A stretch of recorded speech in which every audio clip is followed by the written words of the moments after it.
Coming up next on Art Rocks, a Baton Rouge couple making simple beads into distinctive jewelry. I'm always very inspired by where I am culturally, physically, and I happen to be in Louisiana. A man who's bringing musical meaning to life behind bars. Either they're going to be rehabilitated to some degree, something that art and music can provide, or they're not. An artist opening doors to the miniature magic of dollhouse design. They started out very angsty, but they've evolved to be more of a whimsical sort of thing. And a visit to the Chenault Museum in Monroe. We have his first wings, his stars. We have the largest collection of Chenault memorabilia than any place in the United States. That's all right now on Art Rocks.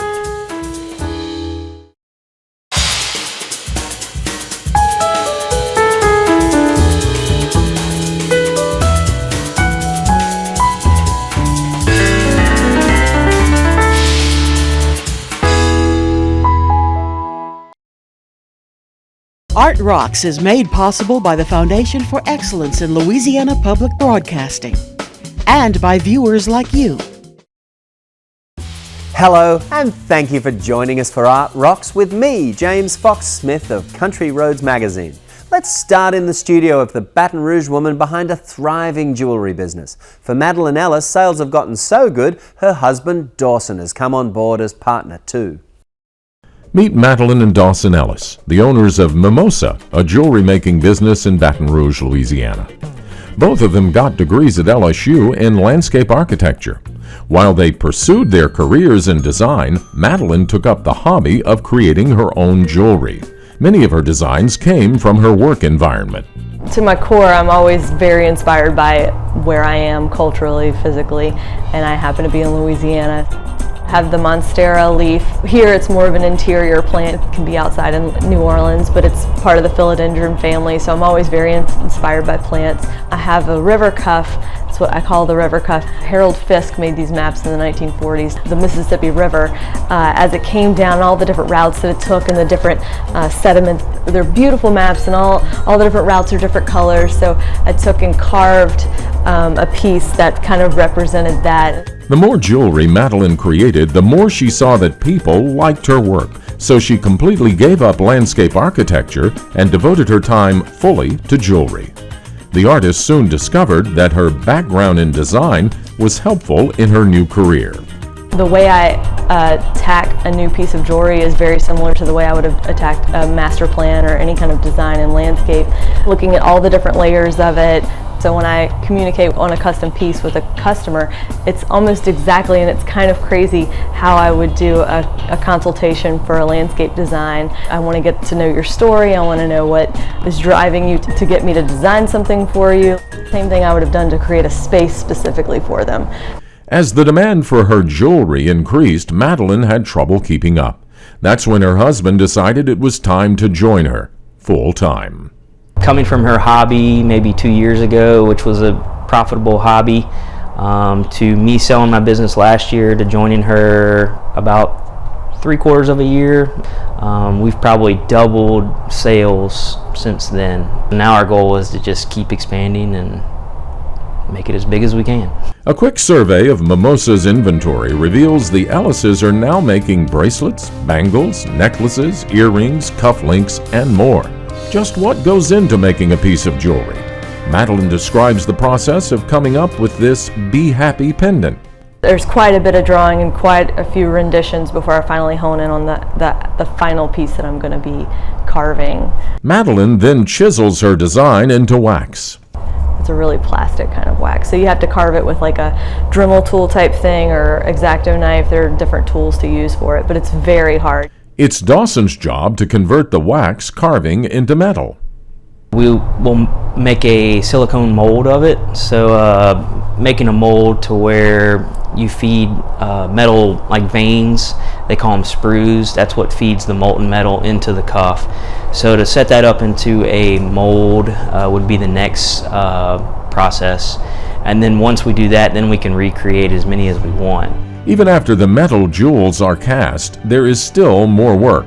The polishing and the grinding and cutting the sprues loose, and the finished product is probably, I'd say, in each one's an hour, I guess, once you start to finish, but you're also doing hundreds of them at the same time. Madeline and Dawson work with a variety of metals, giving customers options on just how much they want to spend on any specific piece. It's like a little BB, the silver and bronze and gold. So we've worked in all three metals so far, and it just comes in a little Ziploc bag, and you measure it out to where the metal, the specific gravity of the wax and the metal equal each other. With Dawson taking over production, it gives Madeline more time to focus on designs.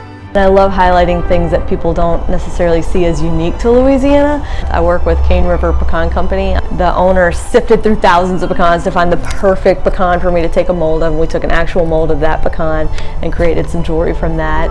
I like to create pieces that help people kind of tighten their relationships around it. One of my most popular pieces is the You Are My Sunshine. It never ever gets old to hear somebody come in and say, oh, my grandmother sang that to me, or my mom sang that to me, and then, oh, my mom did too. While the Ellises sell much of their work online, they also set up booths during major activities. Madeline says she loves the opportunities to interact with her customers. I'm hearing the whispers of oh, this piece is kind of off, or I'm hearing, oh my God, I love this so much. So I take it all in. I like to sit down and digest it and then put it out into I need to do better at this. I need to hone in on this over here. So it's really great for feedback. Yeah, I wouldn't trade for anything. It's kind of a dream. We wake up and say, I can't believe this is our jobs. No matter where you roam in Louisiana, opportunities to connect with the arts are everywhere. The trick is knowing where to look. So here's a list of some cultural adventures coming up around the state in the week to come.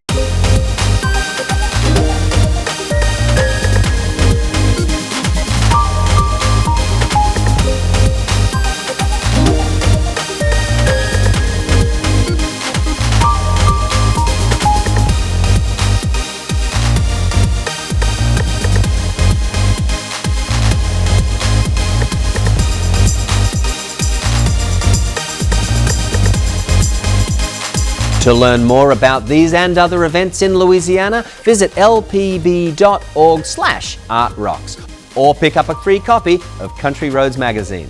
LPB's Art Rocks website also features an archive of previous episodes, so to see any segment again, just log on to lpb.org.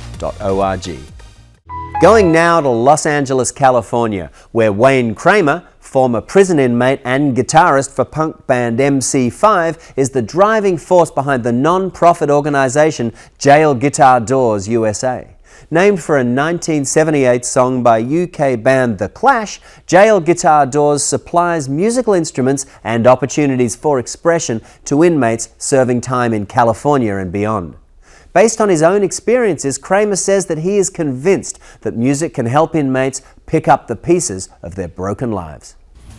I was terrified, and everyone that faces the prison experience, certainly for the first time, is scared to death because you're going into a world where you're not safe.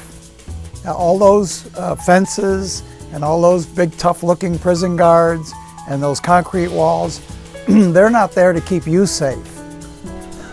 Life fell apart in 1975 for Wayne Kramer, musician and co-founder of MC5. Convicted and locked up for selling cocaine to undercover federal agents. In 1977, The Clash recorded Jail Guitar Doors with the opening line, "Let me tell you about Wayne and his deals of cocaine." In 2007, UK rocker Billy Bragg forms the non-profit Jail Guitar Doors, providing musical instruments for rehabilitation to prisoners. In 2009, Wayne takes up the cause stateside. Rock Out, a concert to benefit Jail Guitar Doors. And musicians have always, I think, identified with people that are marginalized, people that slip through the cracks, outsiders, rebels, reprobates, malcontents, ne'er-do-wells, and my experience has been that if I ask someone to come and help us help prisoners, they almost always say yes. One of the reasons why I support Jail Guitar Doors at the top of the list is because I support Wayne Kramer. And when he asks me to do something, the answer is always an immediate hell yes. So I'm very happy to do it. But I believe it's a tremendously worthwhile cause. You know, the statistics show that recidivism rates are dramatically affected by programs like Jerry. Let's go, stay there. Memories of us. Everyone wants to be hugged. Everybody wants to be appreciated. Everybody wants to feel good. And I think music does that, you know, and it embraces people to where we can come together. And I think it's the collective human being that really is our greatest asset. You know, not defined by color or race or creed or anything like that. And as cliche as it sounds, that's what music does. Jamaica was the lovely one, played her You know, it was to me it's really interesting that the work is being done. It's really, we need it. We really need a way to reclaim these lives and to you know, the amount of people who are incarcerated is really shocking, you know, and I've never felt that the answer is more jails. I always thought it was more schools. So, but we really can't forget about those who are in there, who are, you know, and who need a way out, who need a way into an authentic life, a life that they, you know, feel and experience this life in positive terms. I feel that music has been the most rewarding thing in my life, and it's the most valuable thing I could pass on to anybody. The guitars aren't gifts. We don't give them as gifts. The guitars represent a challenge. If you accept these guitars, then you're accepting the challenge to use them, to find a new way to express yourself, a positive way to say this is who I am in the world, to send a message to the world about maybe how you got there, what you can do to make sure you never come back, a way to process your problems, a new way to process your problems. When they get out of jail, they're going to be your neighbors. They're going to be out in the world, and either they're going to be rehabilitated to some degree and have avenues to express complicated and often mixed feelings, something that art and music can provide, or they're not. I would love to see them have that opportunity. And all you have to look at, you know who one of those people was, one of those desperate criminals who, you know, at the bottom rungs of society was Wayne Kramer. And music saved his life, and now he's trying to extend a hand to others, help save their lives with the gift of music. I'd put it somewhere at 10% of the prison population, maybe 15%, that we won't reach. We won't get through to them. They're knuckleheads. We will not, they're not interested. And they may have grave mental and emotional difficulties on top of that.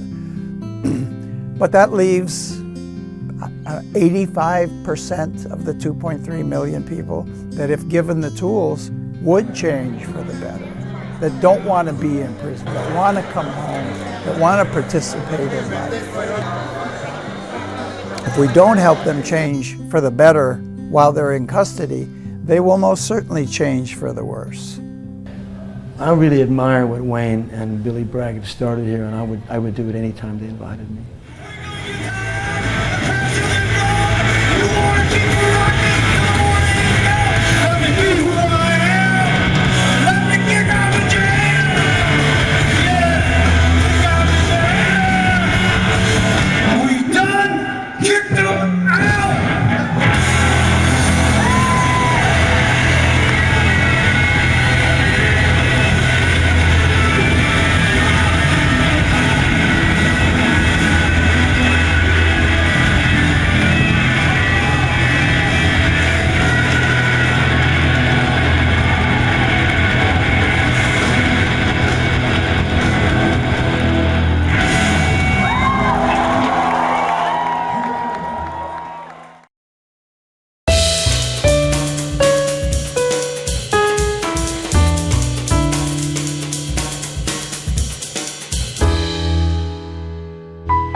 Groom is a Columbus, Ohio artist who explores the trauma of living with mental illness through meticulously crafted and often disturbing tableaus featuring dolls.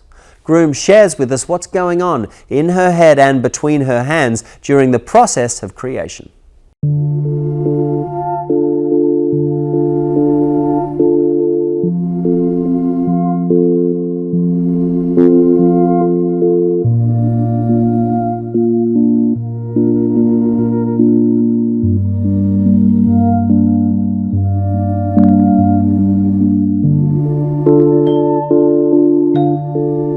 I feel like they're kind of beautiful, yet grotesque in a lot of ways. They started out very angsty, but they've evolved to be more of a whimsical sort of thing. They display a wide array of human emotions. They are a bit dark. A lot of people find them creepy. That I don't mind.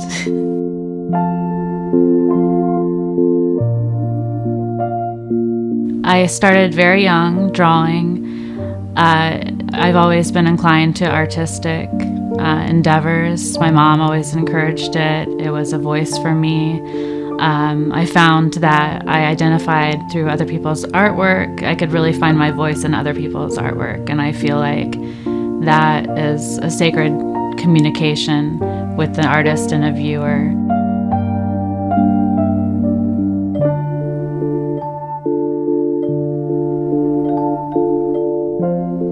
I start out by sculpting the head, put together the body. It's all formed around a toothpick.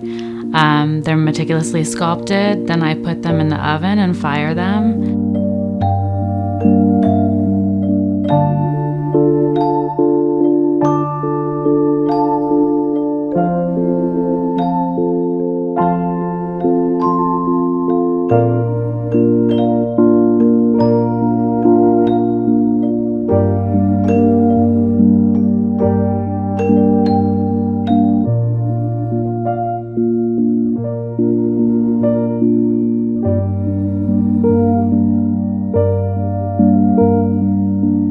Then I use an assortment of lace remnants and little objects, found objects that I use for all to come together in detail.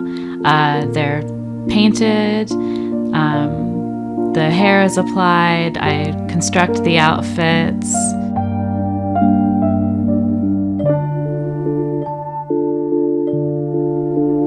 I think that the act of doing them is very ritualistic for me. It is very calming and soothing to get involved in the detail. It acts almost as a catharsis in a lot of ways for some of the emotions that I'm bringing up and showing and portraying in the dolls.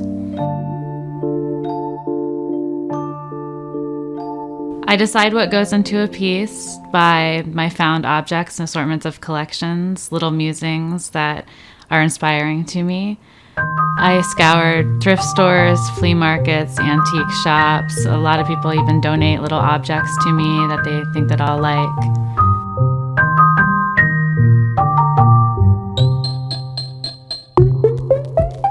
I really like to indulge in my aesthetic, so a lot of the things that you see around me are collected through antique shops and whatnot. It's very important for me to surround myself with inspiring objects.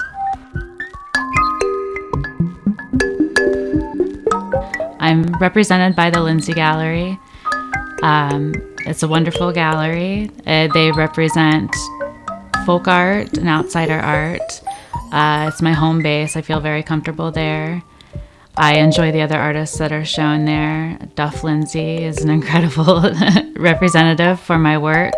I first brought it to him probably about 6 years ago, and he immediately saw value in them and had faith in the artwork. So I'm very happy to be there. I enjoy showing the artwork and identifying with other people. I've had a lot of women that particularly identify with the work that have even come to me in tears, expressing, and that's the most amazing thing to me, to be able to touch someone like that with the artwork. That would be the reason why I do it the most and why I enjoy it the most. Back to Louisiana now, where local folks have joined forces with citizens of China to preserve the legacy of General Claire Chennault, who was instrumental in helping the Chinese defend themselves against Japanese attack during World War II. In today's Louisiana Treasures segment, we visit the Chennault Military Museum in Monroe to see how art and memorabilia are being used to preserve the legacy of the leader of the Flying Tigers, who called Louisiana home. Our museum is very unique in the fact that we don't honor the wars themselves, but we honor the people that served in the wars. So we have all wars from World War I through Iraqi freedom, and we have the story of the people and the servicemen that served. And so it's very meaningful to us because I tell people our museum is about the past, the present, and the future. We're about the past because we honor our past and the great history of this country. We're about the present because we work very hard with some of the issues that our military guys are coming home with today and from Iraq and Afghanistan. And also we're about the future because one of the most important aspects of what we do here at the museum is to educate our children. Our children are not being really taught history in the schools. So we feel like without this, that they're not going to know the history, they're not going to know their heritage, and one day it's going to be up to them to fight for our freedom or we're not going to stay free. Every exhibit we have here has a name and a face to it. So that actually lets people get involved with the people that served. And we go through here all the time, we see people with tears in their eyes. About 95% of our exhibits are about people from Northeast Louisiana. So it really gives us a great pride and sense of heritage. And you know, these kids that come through here, they see these uniforms, they see these faces, and they can't help but think, these men are special. They did something special. They contributed to my life that I have now. We're really proud of the fact that we have over 11,000 artifacts on display, and we have some very rare artifacts that you won't find in other places. And we have guns, the weaponry that we have that people have donated to the museum. The men really enjoy the weapons. We have something for everybody in the fact that we have the clothing and everything else that caters to the women. So we feel like everybody that comes to the museum will find something that they appreciate. Headed out to Colorado now to meet a man who has been building custom carved wooden doors for 35 years. Denny Ibbotson's doors are not only practical, they are also frequently symbolic. The artist shares the inspiration and the world that exists behind these unique doors. Well, I'm one of the last master wood carvers left in America. What I'm doing is 10,000 years old. Bas relief is carving on a flat surface where sculpture is carved on a round surface. I carve entry doors for log homes and beam and timber homes, which is my specialty. I also carve mantles and headboards and wall hangings and valances over windows.